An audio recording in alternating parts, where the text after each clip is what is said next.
ಸುಖವಾಗಿ ಬಾಳು happy happy birthday ನಿನ್ನ ಬಾಳು ಎಂದು ಬೆಳಕಾಗಬೇಕು ಹ್ಯಾಪಿ ಹ್ಯಾಪಿ.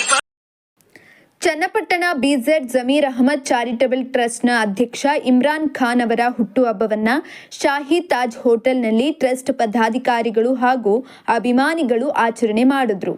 ಕೇಕ್ ಕತ್ತರಿಸಿ ಅಭಿನಂದನೆ ಸಲ್ಲಿಸಿದ ಪದಾಧಿಕಾರಿಗಳು ಶುಭ ಕೋರಿದ್ರು. ಹುಟ್ಟುಹಬ್ಬ ಶುಭ ಸಂದರ್ಭದಲ್ಲಿ ದೇವರು ಆಯುರಾರೋಗ್ಯ, ಐಶ್ವರ್ಯ ಹಾಗೂ ರಾಜಕಾರಣದಲ್ಲಿ ಉನ್ನತ ಸ್ಥಾನಮಾನ ಸಿಗಲೆಂದು ಹಾರೈಸಿದ್ದಾರೆ. ಈ ಸಂದರ್ಭದಲ್ಲಿ ಟ್ರಸ್ಟ್ ಪದಾಧಿಕಾರಿಗಳು, ಟ್ರಸ್ಟ್ ಉಪಾಧ್ಯಕ್ಷ ಕಿಜರ್ ಅಹಮದ್, ಕಾರ್ಯದರ್ಶಿ ನಯಾಜ್ ಪಾಷಾ, ಖಜಾಂಚಿ ಜಫ್ರುಲ್ ಸಾಕಿಬ್, ಟ್ರಸ್ಟಿಗಳಾದ ತಾಜ್ ಖಾನ್, ಮೆಹಬೂಬ್ ಮಿಯಾನ್, ಜಲಾಲ್ ಮಿಯಾನ್, ಮುಷೀರ್ ಖಾನ್, ಅಬ್ದುಲ್ ನಾಸೀರ್, ಮಾಸ್ತಮ್ಮ ವಾಣಿ, ಪತ್ರಿಕೆ ಸಂಪಾದಕ ಡಿಎಂ ಮಂಜುನಾಥ್, ಕಾಂಗ್ರೆಸ್ ಮುಖಂಡರಾದ ಮೊಹಮ್ಮದ್ ತೌಶೀಫ್, ಅತೀಕ್ ಮುನ್ನಾವರ್, ಬೆಂಗಳೂರು ದಕ್ಷಿಣ ಜಿಲ್ಲಾ ಯುವ ಕಾಂಗ್ರೆಸ್ ಪ್ರಧಾನ ಕಾರ್ಯದರ್ಶಿ ಸೂಫಿ ಸಾಜು ಸೇರಿದಂತೆ ಹಲವರಿದ್ದರು.